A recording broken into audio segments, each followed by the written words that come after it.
Me chamo Igor Souza e sou do Rio Grande do Norte. Sempre me interessei por assuntos sobrenaturais, como lobisomens, fantasmas, tudo relacionado ao oculto. Isso se deve muito pela minha família, que sempre foi muito envolvida com essas coisas de forma direta e indiretamente. Não são poucas as histórias contadas pelos meus familiares sobre aparições e até mesmo interações com essas criaturas. Nas festas de fim de ano, quando todos nós nos reuníamos, era uma época muito especial. Eram muitas histórias, piadas, risadas, e era uma época muito aguardada por todos nós. Mas teve uma dessas em que todos da minha família concordam ser a pior delas. Foi a vez em que meu falecido avô contava sobre uma criatura que aterrorizou a todos no ano de 1958. Ele contava com uma riqueza de detalhes tão grande que parecia que estava tudo acontecendo ali, naquele momento. Enquanto ele falava, eu me lembrava perfeitamente da primeira vez que ele me contou. Foi quando eu sofri um acidente e quebrei meu braço. Como os meus pais estavam sempre trabalhando, me passaram dias na casa dos meus avós. Ele me contou tudo o que aconteceu naquela época. Eu lembro de tudo. E eu lembro de como ele ficava quando falava. Parecia ter medo na sua voz, como se ainda estivesse naquela situação. Ele então sentou e começou a falar. E no ano de 1958, a cidade tinha muitos problemas quando alguém morria, pois por incrível que pareça, não tinha um cemitério, e sempre o falecido tinha que ser levado até os municípios vizinhos. Então, as autoridades da época resolveram construir um cemitério para acabar de vez com esse transtorno. Eu fui um dos trabalhadores que ajudou a construir. Eram ao todo 15 homens trabalhando, para que se pudesse acabar o mais rápido possível com aquele problema. Só que o lugar tinha muito mato, árvores enormes que tiveram que ser derrubadas. As raízes eram muito fundas, tivemos que cavar bastante para retirar o máximo que desse. O mato tomava conta de todo o lugar, e só para limpar tudo e começar a construir demorou bastante.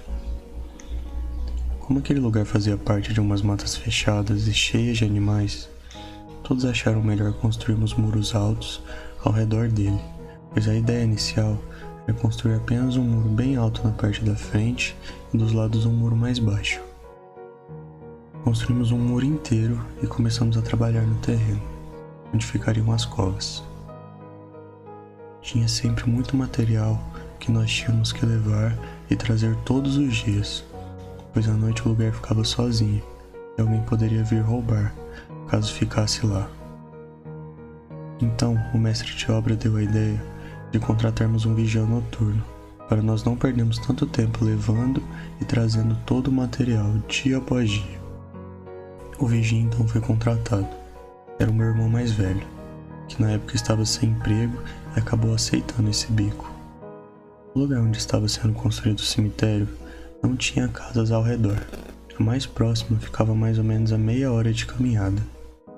Então dissemos para ele ir na primeira noite, que se ele visse alguma coisa por lá, tomasse cuidado e não tentasse fazer algo, pois se ele precisasse de ajuda, estaríamos muito longe para ajudá-lo. E assim, com esses avisos, ele foi passar a primeira noite. Graças a Deus foi tudo bem. Os dias passaram e estava quase tudo pronto. Faltava apenas uma pequena capela. E todos os dias tinham pessoas por lá, comprando pedaços de terreno para ter algum lugar para o familiar descansar em paz.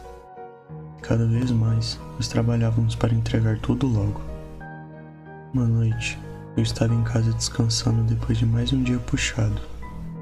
Acordei com batidas na porta e alguém chamando pelo meu nome. Na mesma hora corri para abrir, pois reconheci a voz. Era do meu irmão. Abri a porta rápido e ele entrou correndo, muito nervoso e cansado, como se tivesse corrido tanto que mal conseguia falar. Pedi para ele se sentar e se acalmar. Perguntei o que tinha feito ele vir até minha casa e deixado o cemitério sem ninguém. Ele ficou recuperando o fôlego por alguns minutos e só então começou a falar. Eu estava sentado perto de uns tijolos na estrada e olhava o terreno. Dava para ver bem, porque como era noite de lua, estava bem claro.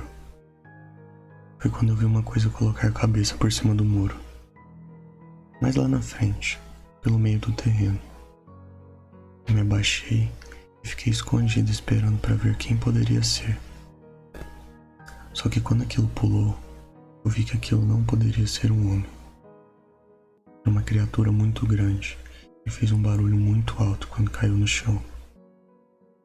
Era pesado e começou a andar estranho, como se não soubesse andar, ou como se tivesse alguma deficiência.